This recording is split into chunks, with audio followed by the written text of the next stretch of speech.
Saludos, amigas y amigos, bienvenidos. Hoy vamos a hablar, si Dios quiere, de la lección 72. Abrigar resentimientos es un ataque contra el plan de Dios para la salvación.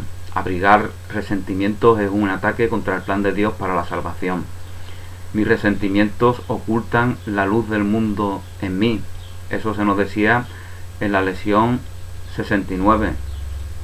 Y esta lección, por lo tanto, pues nos recuerda eso que se nos decía en esa lección anterior. Bueno, en la lección 71 se nos hablaba de que hay un plan de Dios para la salvación, e igualmente el ego, la ilusión del ego, tiene su propio plan. Y su propio plan, paradójicamente, está aquí y ahora. Eso es una cosa curiosa, ¿no? Está aquí ahora, pero nunca nos salva. Está aquí ahora, pero nunca nos salva. El plan del ego es huir de la verdad. Huir de la verdad de la vida eterna para aferrarse a los ídolos que le proveen de seguridad, que le proveen de fortaleza, que le proveen de placer, de gozo, de alegría, etcétera, etcétera. Pero que se lo proveen de manera transitoria, ilusoria,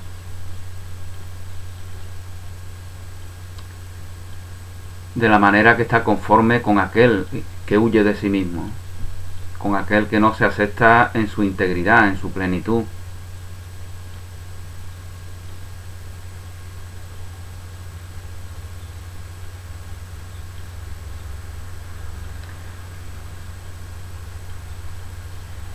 Es por eso que en algún fragmento de un curso de milagros se nos dice que para el ego el cielo está aquí y ahora.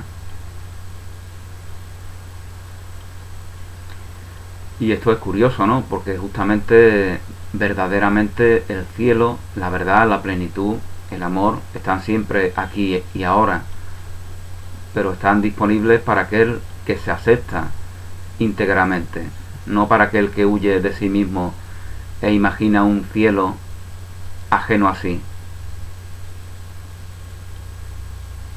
Para aquel que actúa de esa manera, ese cielo no está disponible. Pero no porque Dios sea cruel y se lo niegue, sino porque Él inconscientemente se lo está negando a sí mismo, al ubicarlo fuera de sí, al ubicarlo fuera de la obra de Dios, que es lo que somos.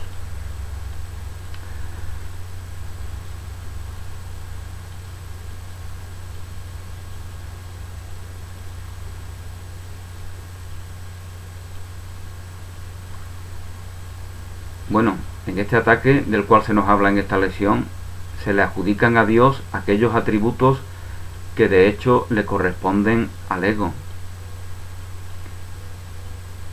Solo necesitamos escuchar a un ateo, solo necesitamos escuchar a aquel que tiene fe en un Dios castigador, en un Dios resentido, en un Dios hecho a imagen y semejanza de la condición humana, para darnos cuenta de que esto que aquí se nos dice está conforme con la verdad.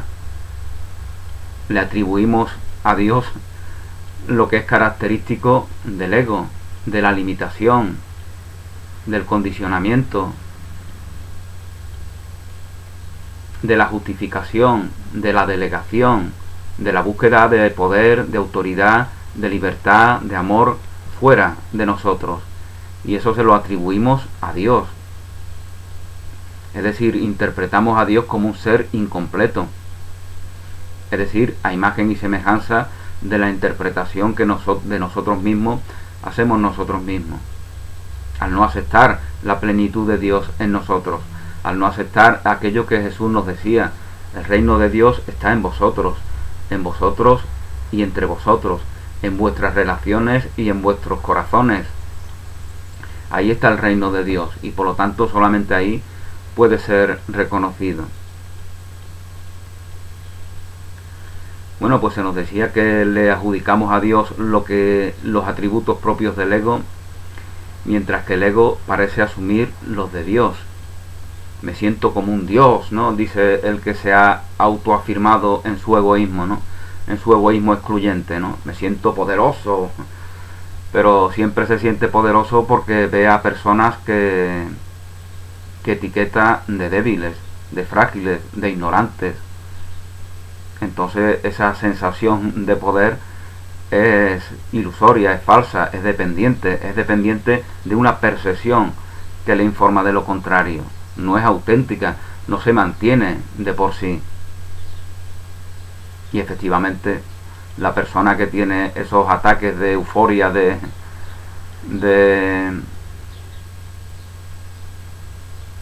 falso amor propio,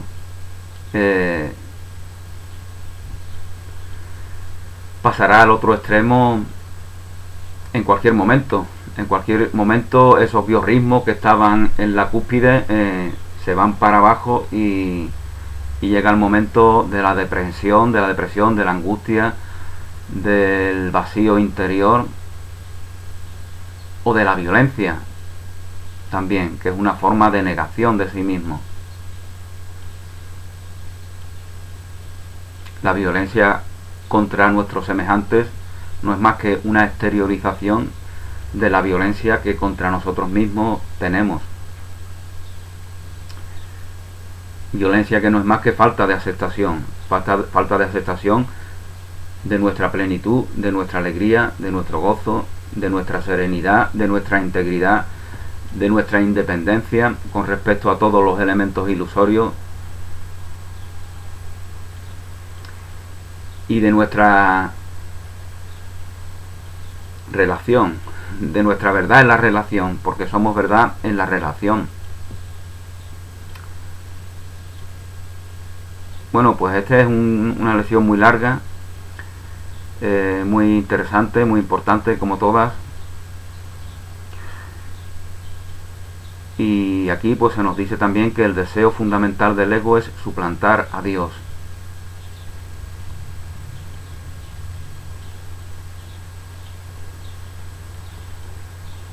Quiero ser Dios, pero bajo la premisa de la separación, que tú no lo seas, que los demás no lo sean, ¿no?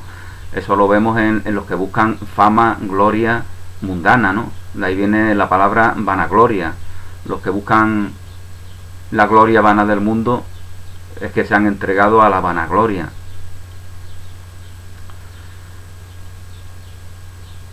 Y esa gloria vana lógicamente está siempre fundamentada en la separación, en compararnos en otros muchos que no disponen de esa gloria, que no disponen de esa fama. Por lo tanto, el valor de esa fama nos la dan aquellos que no tienen esa fama. Como os comentaba, esto es algo que no se mantiene de por sí, que tiene una dependencia y por lo tanto tarde o temprano exteriorizará, manifestará aquello que está ocultando, esas dependencias que está ocultando, que se están ocultando. Ya os comentaba en algún vídeo que los deseos, los complejos de superioridad no existen. De hecho, incluso no es común en los tratados de psicología hablar de este concepto. Los complejos de superioridad son complejos de inferioridad no reconocidos. Uno se siente poderoso, superior, se siente así, tiene esos ataques de euforia porque en sí se alberga algo no reconocido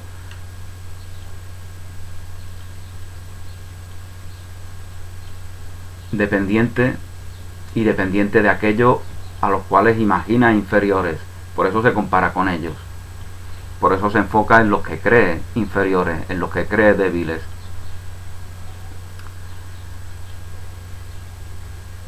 Cuando verdaderamente esa percepción de debilidad da noticia de aquel que la está percibiendo, da noticia de la sombra que alberga en sí aquel que la percibe. De lo que nos da noticia es de que esos débiles verdaderamente sean débiles, porque la gente no es débil porque tú creas que es débil, las mujeres no son débiles porque tú te imagines que lo son, los que no leen el libro no son ignorantes porque tú te imagines que lo son. Eso es una sentencia que tú a ti mismo te haces, pero eso no informa de la verdad. Pero sí hay una verdad de la cual se está informando. Se está informando de cuáles son tus percepciones y por lo tanto de cuál es la naturaleza del perceptor. De eso sí se está informando en esas percepciones negativas que tenemos con respecto a nuestros semejantes. Se nos informa de aquel que percibe, no de lo percibido. Lo percibido informa de aquel que percibe. Bueno, pues se nos dice que el deseo fundamental del ego es suplantar a Dios. De hecho, el ego es la encarnación física de ese deseo.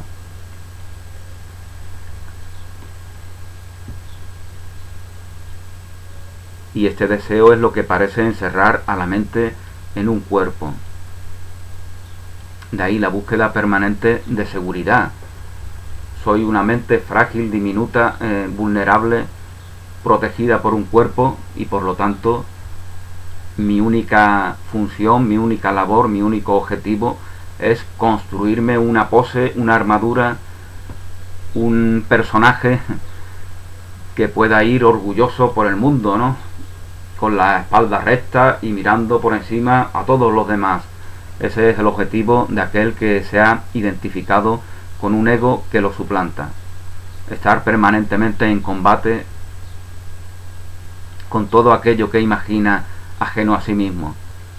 Porque todo aquello que imagina ajeno a sí mismo en cualquier momento puede atacarlo, menoscabarlo, herirlo, puesto que se imagina una mente frágil, diminuta, efímera, mortal, condenada a ser destruida, y por lo tanto está ya haciendo una concesión a ese Dios de la muerte, porque todo el mundo cree en un Dios, como siempre decimos, todo el mundo cree en el Dios de vida, en el Dios de vida eterna, y si no cree, si no tiene fe plena en ese Dios, automáticamente esa fe es sustituida por una fe en un Dios de muerte, en el Dios de la muerte, en el Dios que nos invita a construirnos esa pose, esa armadura, ese personaje que permanentemente está en conflicto con todo. Entonces, como os comentaba, todo el mundo cree en un Dios, en el Dios de la verdad o en el Dios de la mentira, en el Dios de la integridad, de la plenitud, de la independencia de las ilusiones, o en el Dios dependiente, en el Dios que se excusa, en el Dios que se justifica, en el Dios que precisa de aquello en lo que se enfoca para tener una certeza de sus propias ideas, de sus propios principios, de sus propias conclusiones, porque siempre las tiene que contrastar con las opuestas. Eso es lo que hace el que se somete al Dios de la muerte. Es decir, cultivar elementos que no se mantienen de por sí, que se mantienen con aquello con lo cual se les contrasta.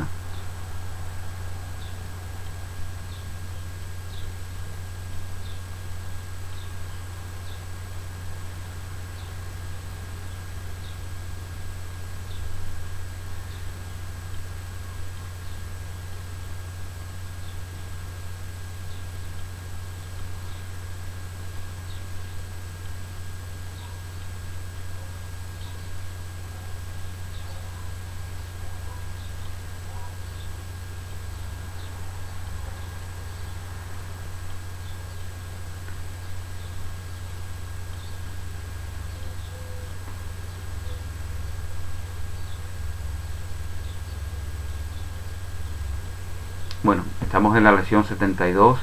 Abrigar resentimientos es un ataque contra el plan de Dios para la salvación.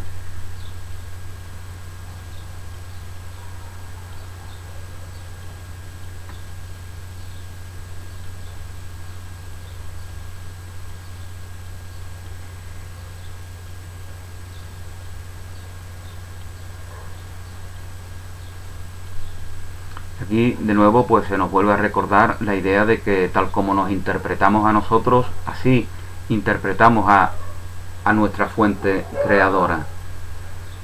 Si nos interpretamos como una mente pequeña protegida por un cuerpo, pues esa es la interpretación inconsciente que tenemos de esa fuente creadora, de Dios.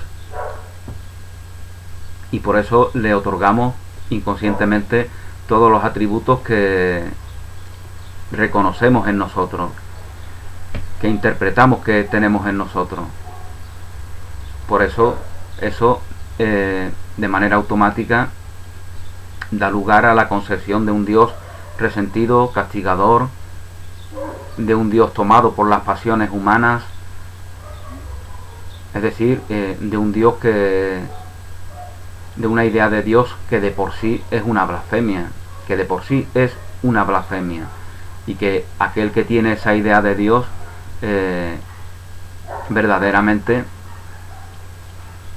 está en concordancia con aquel que niega a Dios, con el ateo. El que cree en un Dios a imagen y semejanza de la condición humana, del resentimiento, de la limitación, del castigo, de la culpa, del pecado. El que cree en un Dios así, tiene una idea de Dios que es exactamente la misma que la que tiene aquel que niega a Dios.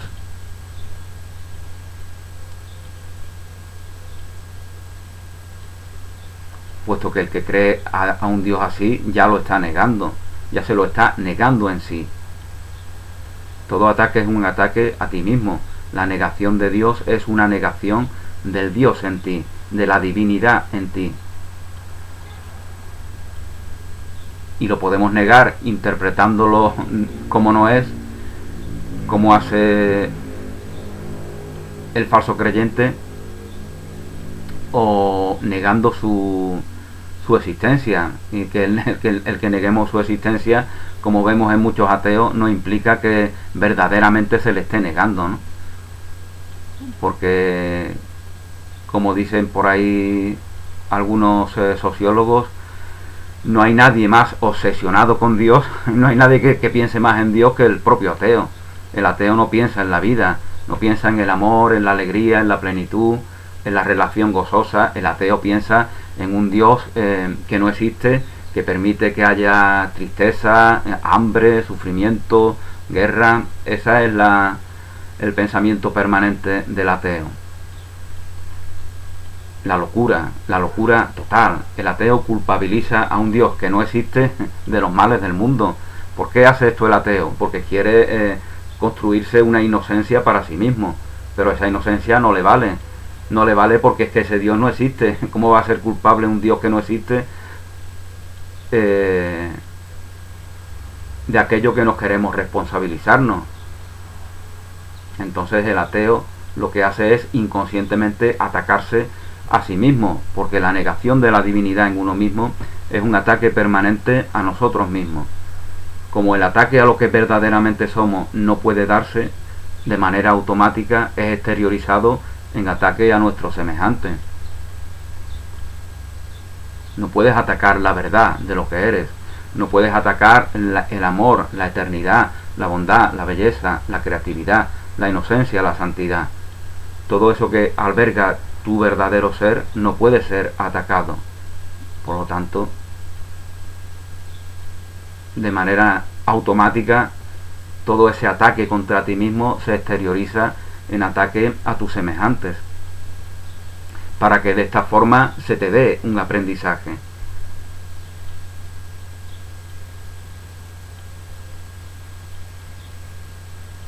Lógicamente, recibido ese aprendizaje, ya no es preciso que continúe esa enseñanza.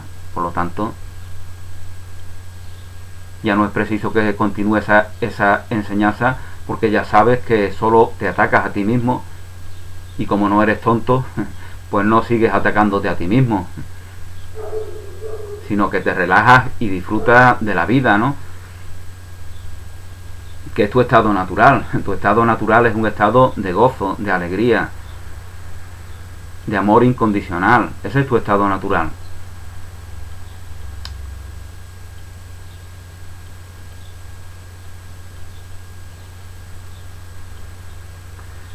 Si Dios fuese un cuerpo, ¿cuál sería su plan para la salvación?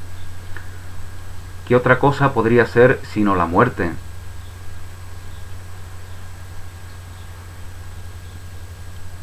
La muerte lo soluciona todo, ¿no? Lo soluciona todo en la ilusión. Conflictos, carencias, necesidades,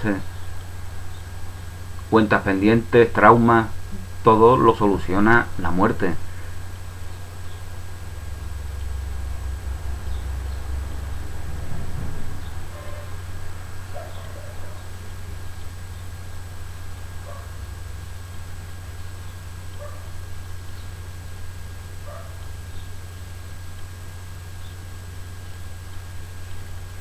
Así pensamos cuando nos identificamos con el tiempo, cuando le rendimos culto a ese Dios de muerte, cuando pensamos que somos un pedazo de tiempo que empieza y que termina. Pero hoy en día ya nos dice la ciencia, ya nos habla de la relatividad del tiempo, ya nos dice que el tiempo no es una verdad absoluta. Por lo tanto, ¿cómo la verdad absoluta de lo que somos va a ser expresión de algo que no lo es? Nuestra vida no puede estar en el tiempo.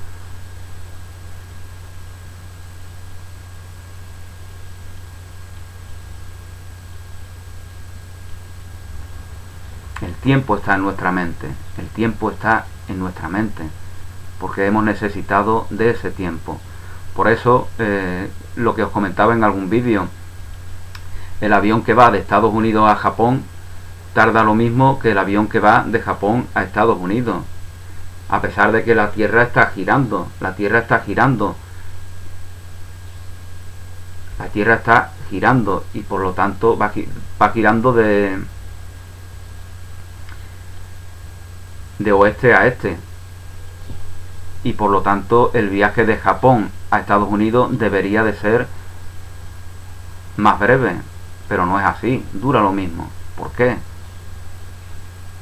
Porque el tiempo está en la mente de los viajantes y por lo tanto tarda lo mismo en un sentido o en otro.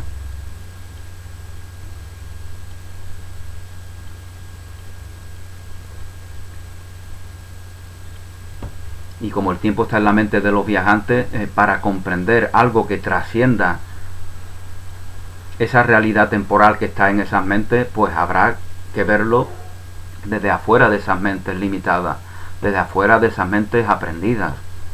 Si no, no se puede ver.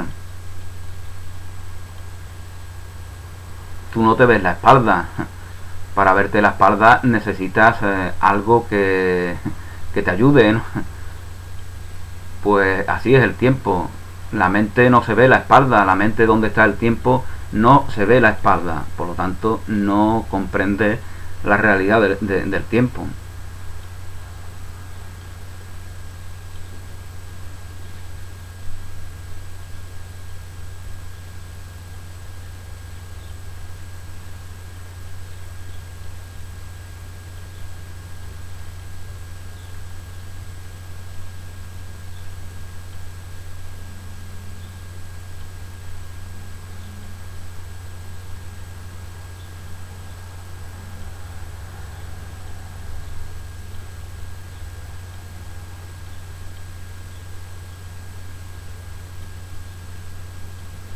Bueno, pues muy interesante este capítulo que os invito a que, esta lección que os invito a que leáis y,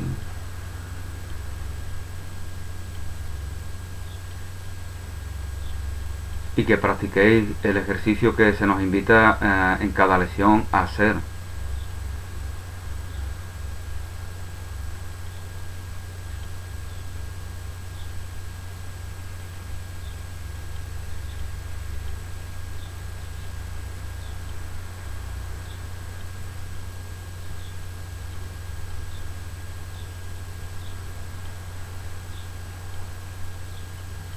Bueno, pues se nos habla de la idea de que vamos a imaginar que efectivamente somos cuerpos. Aceptemos esto y alegrémonos. Eres un cuerpo. Relájate y disfruta. Has nacido, vas a morir. nada te impide gozar de este momento plenamente, con tus hermanos, con tus hermanas, con la naturaleza. Aceptemos esto y alegrémonos, porque estar alegre es mejor que estar triste, ¿no? Por lo tanto, elijamos aquello que nos resulte más gozoso. Aceptemos esto y alegrémonos, en cuanto que cuerpo no te prives de nada de lo que el cuerpo te ofrece. Apodérate de lo poco que puedas. Dios no te dio nada. El cuerpo es tu único salvador. Representa la muerte de Dios y tu salvación. Dios ha muerto, decía Nietzsche. Nos salvamos de la idea de ese Dios, de un Dios a imagen y semejanza del hombre, de un Dios que por lo tanto no es un Dios verdadero. Porque el Dios verdadero ni nace ni muere. Independientemente de que exista o no exista, si hay un Dios verdadero, ese Dios lógicamente ni nace ni muere. Hoy trataremos de poner fin a estos ataques absurdos contra la salvación, y en lugar de ello trataremos de darle la bienvenida. Tu percepción invertida ha sido la ruina de tu paz. Fijaos que aquí se nos estaba invitando a disfrutar siendo un cuerpo. ¿Realmente lo podemos hacer? ¿Realmente podemos mantener esa idea? Cuando no nos resulta complicado saber que es falsa. Ya lo dicen los propios biólogos. Si te duele la mano no te duele, no te puede doler la mano, porque el dolor está en la mente. El dolor es una sensación que se ubica en la mente. Los que creen en el cuerpo la ubican en el cerebro, pero ya el cerebro está aquí y no está aquí. Por lo tanto, cualquier biólogo te dirá que es imposible que la mano te duela. Es una ilusión. Y esto tiene que ver, por ejemplo, con el dolor ilusorio, ¿no?, que tienen aquellos que pierden un miembro. Si pierdo el brazo, la mano me puede seguir doliendo, como efectivamente le ocurre a muchas personas que han perdido ese miembro. Le sigue doliendo, porque es un dolor ilusorio. También lo es para el que tiene ese miembro, porque el dolor no está en la mano. Con lo cual aquí se nos da noticia de que tu sensación, tu sentir, no está en algo físico. Está en la mente, en el cerebro, dirán los que creen en el cerebro.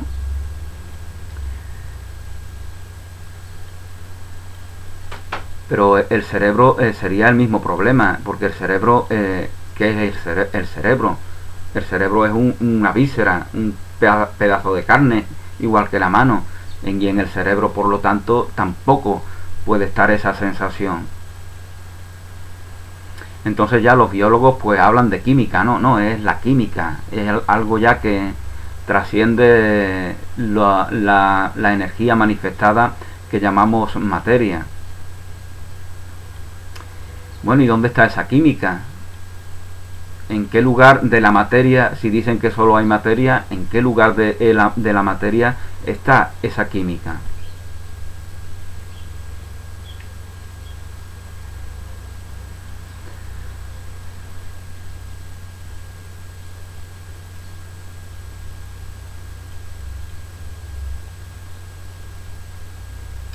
El cerebro es un pedazo de carne. Es materia, energía manifestada, convertida en materia, exteriorizada en materia, y por lo tanto ahí no hay nada. Y la física cuántica pues así nos lo hace ver. El cuerpo no es nada, es una percepción.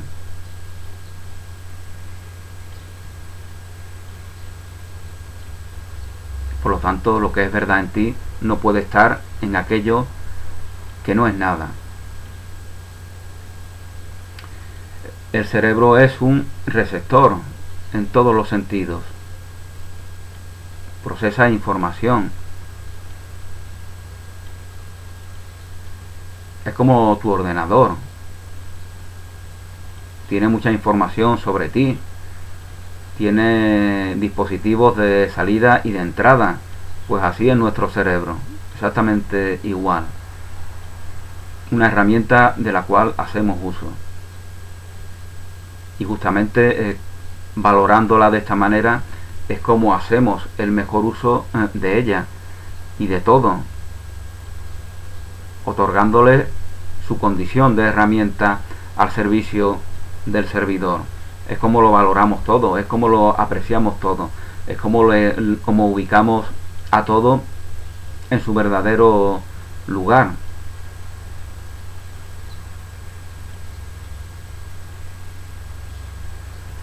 Tu percepción invertida ha sido la ruina de tu paz. Te has visto a ti mismo como que estás dentro de un cuerpo y a la verdad como algo que se encuentra fuera de ti.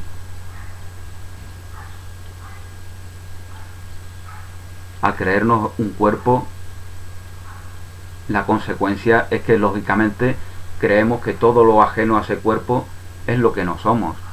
Y todo lo ajeno a este cuerpo es el universo infinito donde está todo, en todos los sentidos, en el sentido material, en el sentido mental, en el sentido emocional, en el sentido energético, con lo cual al creernos un cuerpo no sentimos nada. Es eso que dicen los que miran a las estrellas, ¿no? Me siento diminuto. Te sientes diminuto porque te imaginas que esa realidad material es verdadera, tan verdadera como tu pequeño cuerpo. Y no ves tu relación con todo lo creado. Entonces te sentirías como expresión del poder, del amor, de la bondad, de la belleza de Dios.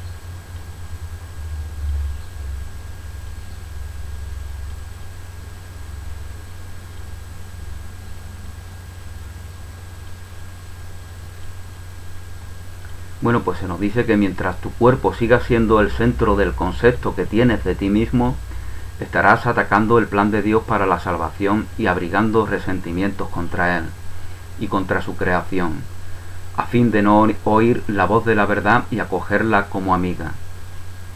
El que has elegido como tu Salvador ocupa su lugar, ocupa el lugar de Dios. Él es tu amigo, Dios tu enemigo. Al creerte un cuerpo estás en permanente lucha con aquello que imaginas que es ajeno a ti. Como os comentaba anteriormente, ya el universo infinito, la inconmensurabilidad del universo es algo ajeno a ti. Por lo tanto tú eres un ser diminuto, por lo tanto eres un ser frágil, vulnerable, débil, expuesto a todos los males que en cualquier momento te pueden acontecer.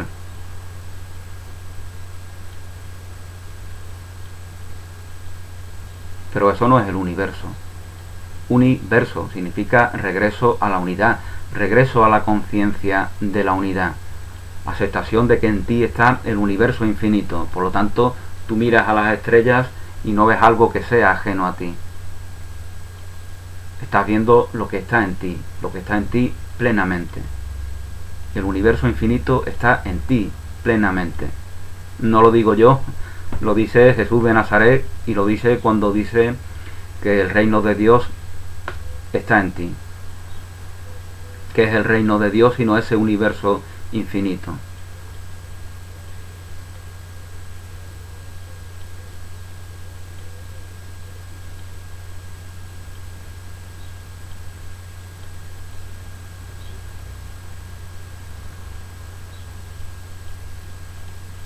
La luz de la verdad está en nosotros, allí donde Dios la pone. El cuerpo es lo que está fuera de nosotros y no es lo que nos concierne. Estar sin un cuerpo es estar en nuestro estado natural. La naturaleza no tiene cuerpo. Aquello que llamamos naturaleza, esas cosas verdes rellenas de animalitos, como digo yo, eso no es la naturaleza. Esa es una forma de manifestarse la naturaleza. La naturaleza no es algo material. Lo vemos en el uso del lenguaje que hacemos habitualmente. La naturaleza de un problema, la naturaleza de un asunto, la naturaleza de unas ideas. Eso no es algo material. Por lo tanto, la naturaleza no es algo material. Y tú eres naturaleza. Esa es tu realidad, esa es tu verdad. No puedes, por lo tanto, divorciarte de la naturaleza. Las sociedades, las urbes de cemento que hemos inventado para aislarnos de la naturaleza, eso es una demencia, una locura que no puede cumplir el objetivo buscado. No te puedes divorciar de la naturaleza, porque tú eres naturaleza, y de hecho tampoco te puedes divorciar de la naturaleza manifestada. No puedes huir de esas cosas verdes rellenas de animalitos, porque ya están en ti. En ti hay vegetación, en ti hay animánculos, en ti hay microorganismos, en ti hay bacterias de todo tipo.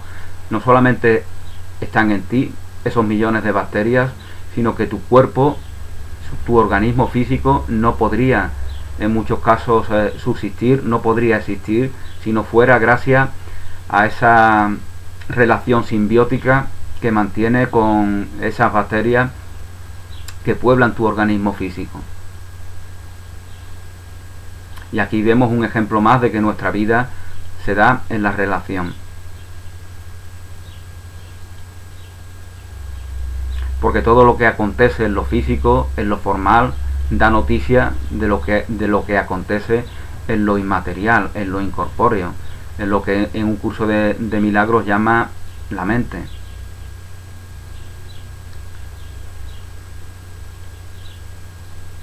La luz de la verdad está en nosotros. Allí es donde Dios la pone. El cuerpo está fuera de nosotros.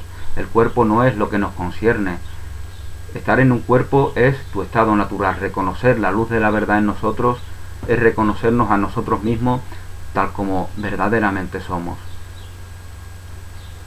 Ver que nuestro ser es algo separado del cuerpo es poner fin al ataque contra el plan de Dios para la salvación, y en lugar de ello aceptarlo, y y donde quiera que su plan se acepta, ya se ha consumado. Fijaos lo importante que es esta frase, y con ella vamos a terminar, porque en algún momento en el mundo todo empieza y todo termina. Pues con ella vamos a terminar.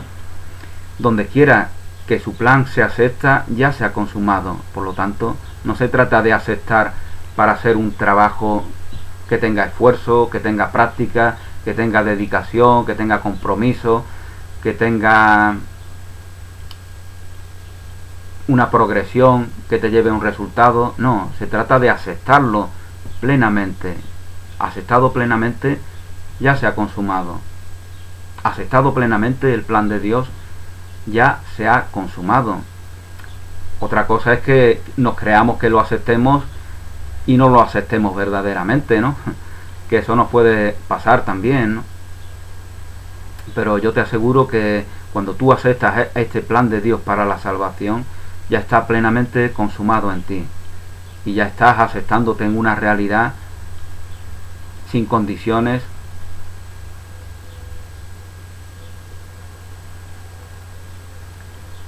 que no está a la expectativa de nada, porque ya te reconoces como algo consumado, como la obra de Dios consumada. Todo está consumado. Así decía Jesús. Así decía Jesús en la cruz. Todo está consumado.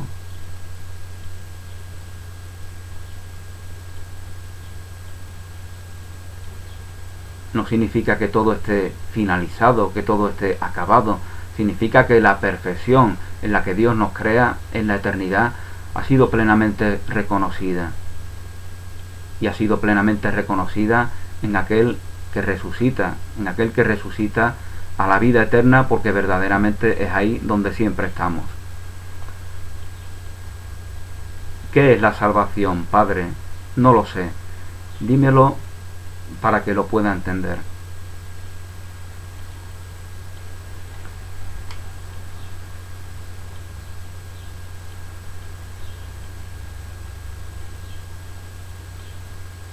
Bueno, pues esto es todo por el momento. Gracias por vuestra atención. Bendiciones. Un abrazo y hasta pronto.